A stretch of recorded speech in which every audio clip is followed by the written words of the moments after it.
നബി സല്ലല്ലാഹു അലൈഹി വസല്ലം തങ്ങളുടെ കൂടെ സ്വർഗത്തിലെത്താനുള്ള അവിടുത്തെ കാണാനുള്ള സൗഭാഗ്യത്തിന് അവിടുന്ന് വെച്ച കണ്ടീഷൻ എന്താ? ലൈസ ഫീ ഖൽബിക ഗിശ്ശുൻ ലിഅഹദിൻ. ഒരാളോട് വെറുപ്പില്ലാതെ മോനെ ജീവിക്കും. ഒരാളോട് വെറുപ്പില്ലാതെ.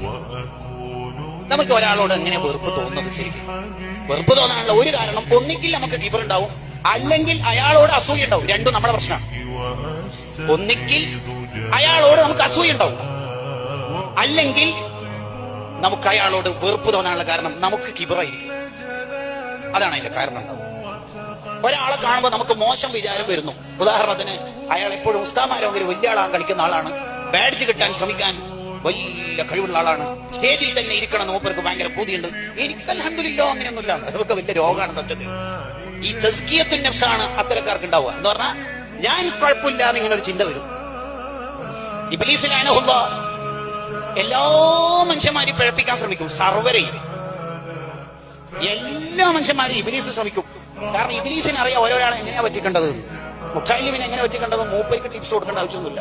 മൂപ്പര് 1,00,000-ലധികം നബിമാരെ കാലത്ത് ജീവിച്ചോണ്ട് തന്നെ എല്ലാ ഉടായിപ്പും മൂപ്പർക്ക് അറിയാം. അതിൽ പെട്ട ഒന്നാണ്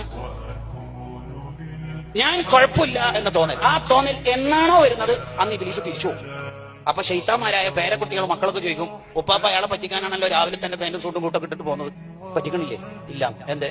അയാൾ ഒന്നിച്ചു കൂടിയാൽ ഞാൻ തന്നെ കുറച്ചും കൂടി കുഴപ്പമാവാൻ സാധ്യതയുണ്ട്. ഞാൻ ഓൾറെഡി മണ്ടനാണ്, ഇനി മരമണ്ടനാവാൻ സാധ്യതയുണ്ട്. കാരണം അയാൾ എന്നെക്കാൾ വലിയ ആളായിട്ടുണ്ട്.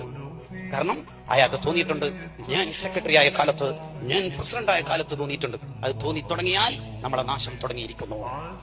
അതാണ് ഹാത്തിമുൽ അസ്സം റളിയല്ലാഹു അൻഹു പറഞ്ഞത്, വൽ ഫഖ്റ ഇലൽ മീസാൻ. മോനെ, നീ ചെയ്ത അമല് മീസാനിൽ വെക്കാൻ പറ്റുന്ന അമലാണോ എന്ന് നോക്കിയിട്ട് മതി ഈ ഫഖ്ർ വർത്താനൊക്കെ. അത് അവിടുന്ന് മതി, ഇവിടുന്ന് മിണ്ടണ്ട. നമുക്ക് നമ്മളെ കുറിച്ച് നല്ല വിചാരം ഉണ്ടാകുമ്പോഴാ വേറൊരാളെ കുറിച്ച് മോശം ചിന്ത വരിക. അതിന് ഇമാം ഷഅറാനി റളിയല്ലാഹു അൻഹുവിന്റെ വ്യാഖ്യാനം എന്താണ്? അൽ മുഅ്മിനു ലിൽ മുഅ്മിനി കൽ മിർആത്ത്. ഒരു മുഅ്മിൻ മറ്റൊരു മുഅ്മിന് കണ്ണാടി പോലെയാണ്. എന്താണ് ആ ഹദീസിന്റെ അർത്ഥം? ഒരു മുഅ്മിൻ മറ്റൊരു മുഅ്മിന് കണ്ണാടി പോലെ എന്ന് പറഞ്ഞാൽ, നമ്മൾ ഒരാൾ കണ്ണാടി നോക്കിയാൽ കണ്ണാടിയുടെ ചിത്രമല്ല നമ്മൾ കാണുക, പിന്നെ നമ്മുടെ ചിത്രമാണ് കണ്ണാടിയിൽ കാണുക. നമ്മുടെ ചിത്രമാണ് കണ്ണാടിയിൽ കാണുക എന്നപോലെ വേറൊരു മുഅ്മിൻ നിന്റെ മുമ്പിൽ നിൽക്കുന്ന കണ്ണാടിയാണ്. ആ മുഅ്മിനെ കുറിച്ച് കാണുമ്പോൾ ആ മുഅ്മിനെ കുറിച്ച് നിനക്ക് മോശം വിചാരമുണ്ടെങ്കിൽ ആ മുഅ്മിൻ എന്ന കണ്ണാടിയിലൂടെ നിന്നെയാണ് നീ കാണുന്നത്.